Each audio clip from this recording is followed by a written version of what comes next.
ଆରେ ଦୁଷ୍ଟ ଝିଅ ପୁଣି କ'ଣ କରିଛୁ? କିଛି କରିନି ମଉସା, ମୁଁ ତ ଭଲ ପିଲା।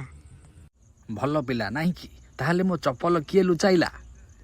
ଆଉ ବିଲେଇ ନେଇ ଯାଇଥିବ, ଆଉ ମୁଁ କ'ଣ ଜାଣିଛି ନା କ'ଣ? ଆଉ ବିଲେଇ ଚପଲ ପିନ୍ଧେ ନା କ'ଣ? ଆଉ ମୁଁ କେମିତି ଜାଣିବି ବିଲେଇ କ'ଣ ପିନ୍ଧେ? ତାହେଲେ ଆଉ ମୋ ଚଷମା କିଏ ନେଲା? ହଁ, ଚଷମା କଥା ଯଦି କହିଲ, ସେ ଚଷମାଟାକୁ ମୁଁ ଫ୍ରିଜରେ ରଖିଛି। ଥଣ୍ଡା ହେଲେ ଭଲ ଦେଖାଯିବ ବୋଲି ତାକୁ ଟିକେ ଫ୍ରିଜରେ ରଖିଛି ମୁଁ। ହେ ଭଗବାନ, ଏମିତି ଦୁଷ୍ଟ ଝିଅ ମୁଁ କେବେ ବି ଦେଖିନି। ରାଗ କରନ୍ତୁନି ମଉସା, ଆପଣଙ୍କ ପାଇଁ ଚା ବନେଇଛି ମୁଁ। ସତରେ ଝିଅ ବନେଇଛୁ ମୋ ପାଇଁ ଚା? ବନେଇଛି ସତ, କିନ୍ତୁ ଚିନି ବଦଳରେ ଲୁଣ ପକେଇ ଦେଇଛି। ଆଜିଠୁ ମୋ ଜିନିଷକୁ ତୁ ହାତ ଲଗେଇବୁ ନାହିଁ, ବୁଝିଲୁ? ଠିକ୍ ଅଛି, କାଲିଠୁ ପିଇସିଙ୍କ ଜିନିଷରେ ଦୁଷ୍ଟାମି କରିବି ହେଲା।